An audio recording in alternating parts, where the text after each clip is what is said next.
galing sa trabaho. May pasok kasi ako ngayon and then bukas ay day off ko na kaya ako ay nag-vlog ako for today dahil ang hinihintay ko ay dumating na mga kamisis. Nag-order ako ng Filipino food kay Phil Foods. Nag-order ako kay Phil Foods ng ito na yung invoice of sabi ko ako sana ang mag-unbox kaso nga lang kasi may mga frozen item doon na parang na defrost na sa kasi galing pa siya ng London. So ayan, ipapakita ko lang sa inyo kasi in-unbox na ni Mr. kasi nga may mga wet stuff. So ayan, ang daming mga ito isang box na ito ganito. Ayan, pinadala sa akin. 20 bulaklak. Anong bulaklak? May bulaklak. So ayan, kanina siya dumating mga bandang 2:00 yata. Nasa work pa ako kasi ang tapos ng work ko ay 5:00. Pero natapos ako ng 4:30 kasi may half an hour break ako and hindi ko yun tinake. Ganun kasi sa amin pagka, kunwari, kung gusto mong, kung ayaw mong i-take yun, pwede kang umuwi ng mas maaga, kunwari. So, ang pasok ko kanina ay 10 o'clock till 5 p.m. And then may half an hour break. So, hindi ko siya tinake. Doon na lang ako kumain sa may section ko. And then, sa area ko.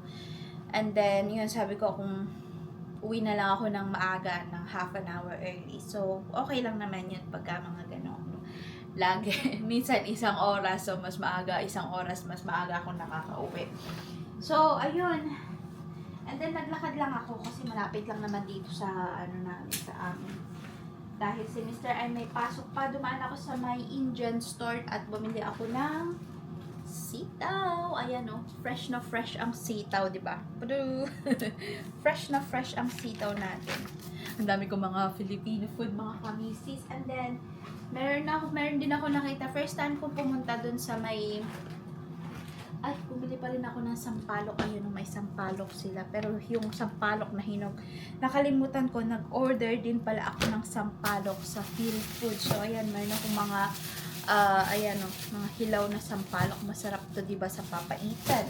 So, ayan, ito, nabili ko, yan.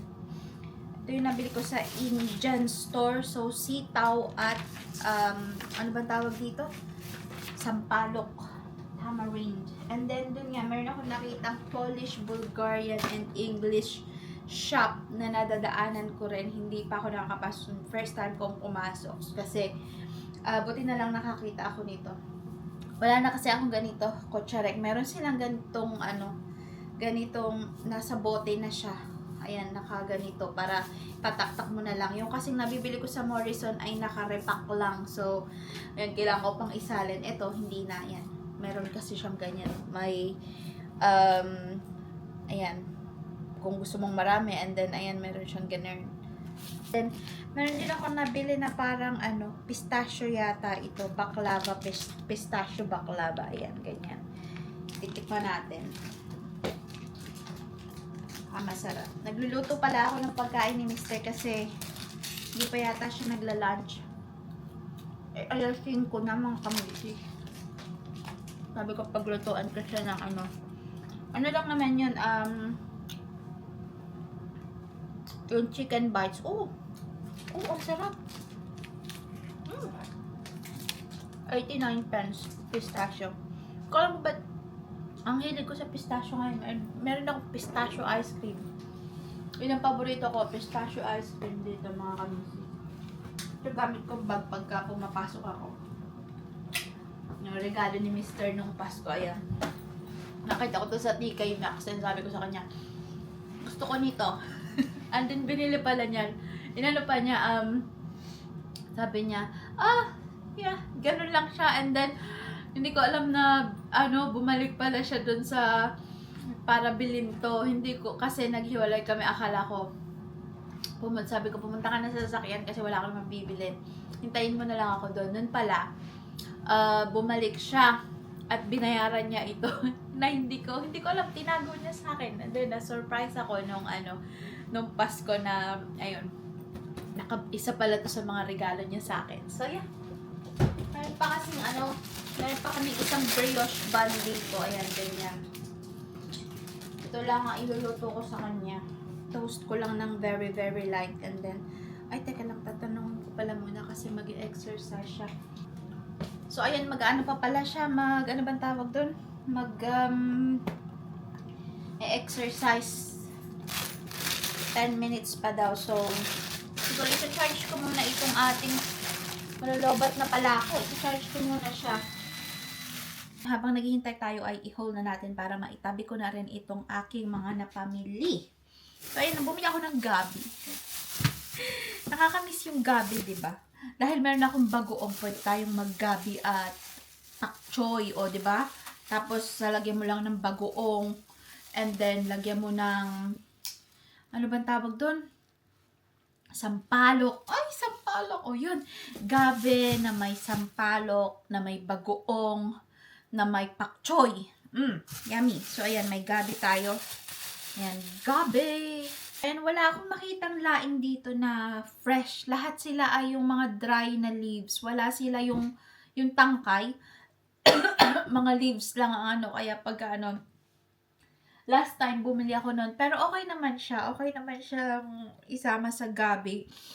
Yan, sa gabi, sa may laman. Na-try ko na din, pero mas bet ko yung meron tangkay, pero wala silang ganun yata dito. Hindi sila nagtitinda. For mga dry, kinemi lang. Nauubos ko na ito. So, ayan ang binili ko. So, ayan, may invoice ako kay kay Phil Foods. Fresh gabi. Ano pala to, kalahating kilo, £1.99. Kalahating kilo. And then, meron akong glutinous flour na magkano naman to? £1.35 lang. And then, yung sampalok naman ay 1/4. 1/4. So, dalawang 1/4. So, kalahating kilo is £2.25 naman. Ay, £4.50 yung dalawang supot. Kasi £2.25 ang isa. So, £4.50 itong fresh sampalok natin. Oh, sarap sinampalokang manok and papaitan. O, diba? And then, bumili na ako nito. Food flavoring, buko pandan. Ayan. Na-miss ko kasi na yung buko pandan, mga kamisis. May nabibili na ako dito na yung fresh buko. Ay, frozen na pala siya. Na yung ano ba tawag doon? Yung sinasama sa buko pandan, pero frozen siya. Pakita ko sa inyo. Teka. So, ayan. Shredded young coconut pala ang tawag nila. O, ayan o. Frozen naman siya, i-defrost lang to, and then, diba, buko pandan na. Kasi, diba, last time, bumili rin ako ng, buko pandan na flavor na gulaman nung nagpunta kami ng Birmingham. And then, itatry ko tong Maha Blanca. Ayan, ready mix na siya, so hindi na kailangang mag-kineme curry pa. Kailangan ng water and sweet corn. So, ayan. And then, meron din akong sapin. Nakakamiss yung sapin eh. Ayan, no? May sapin tayo dyan. Ayan lang naman yung mga dry goods ko, I think. So, ayan. Ito na ang final. Ito na ang masayang part. Ito na ang pinaka main event. So, ayan. Bumili ako ng Star Margarine kasi nakakamiss ang Star Margarine, diba? Namimiss ko yung ayan, lalagyan mo sa kanin na mainit and then konting asukal lang, diba? Sarap. So, ayan. And then, oh my goodness! Bumili ako ng siopaw as well. Ay, tama pa. O, diba? May siomiao tayo. Ayan, o. Apat na magaling margarine. Margarine natin ay £2.79. And then, ang ating siopaw asado at siopaw asado chicken and siopaw asado pork. So, tag-apat. Apat yan. 4 na piraso. Ayan. Na pork asado and chicken asado. Which is £1.50 ang isa. So, 6 pounds sa 4. And then, 12 pounds lahat to. So, Ayan, kasi nakakamiss ang siopaw, di ba? Meron na rin siyang, akala ko naman, tas ganito lang yung sauce niya, oh. Pinagsama sa isa. Ayan. Sinupot lang na ganito. Akala ko yung katulad sa atin, di ba? May mga katulad sa atin na naka-repak-repak, di ba? Pero ganito lang. Ayan. So, ayan. And then, this is it, mga kamisis. Ayan, oh. Fresh na fresh. Kailangan ko ng gunting. Kasi i-ano ko to, na-defrost na yata, mga kamisis. So, ganito ang itsura niya. Oh my goodness. Ayan na siya, oh. Ayan, ano pa pala, frozen pa pala siya, oh. Ayan, oh, papaitan, mga kamisis. Ayan, tada! 1 kilo yata, ay 1.2 kilogram pala siya, oh. Namimiss ko na kasi talaga. Simula nung nagpunta kami, simula nung lumipat kami dito, kasi wala talaga dito. Pero dun sa Coventry, kasi mas maraming Asian doon. Sobrang daming Asian food doon. And then kahit yung wet market nila is madaming mga gulay na Pinoy. Dito talaga, wititay, nakakaloka. Indian store, wala talaga yung atin. So, ayan, bumili na ako ng papaitan.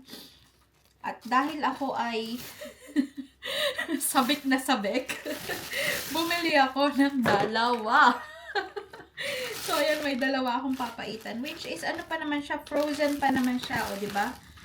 Kahapon to, parang pinadala, and then ngayon dumating.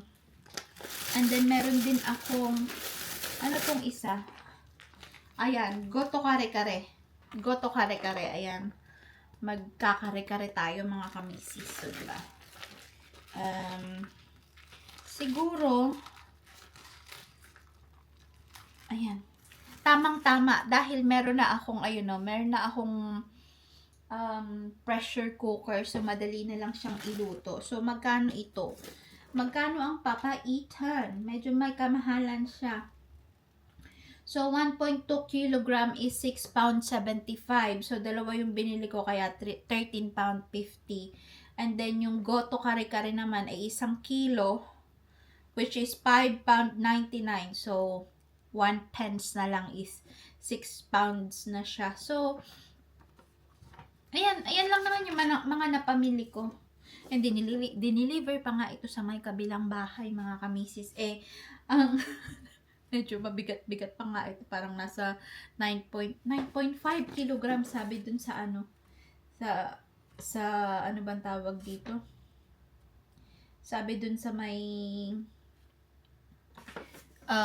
sa Royal Mail, kasi diba kinikilo nila to. So 9.5 kilogram. And then ang delivery ang delivery fee from London hanggang dito, kasi so galing siya ng London, and then napunta sa Leeds, and then from Leeds nagpunta sa Chester, and then dito. So yun, mabilis ang delivery, mga kamisis. Kahapon lang to pinadala, and then ngayon dumating. And then, kaso nga lang may kamahalan ang kanyang delivery, 7 pound 99. So, yan, delivery fee lang yun, 7 pound 99 na. And then, ang nabili ko ay, ang total ng mga napamili ko, except the delivery fee is 52 pounds 97. So, ang mahal talagang mag-crave ng dito, ng Pinoy food, 'di ba? So, ayan, syempre, 'di ba? Minsan-minsan lang naman tayong makakakain nito. Ako kasi tapos na nag-timer kasi ako ng 15 minutes. So, iinit ko na yung pagkain ni Mr. And then itatabi ko na rin 'to.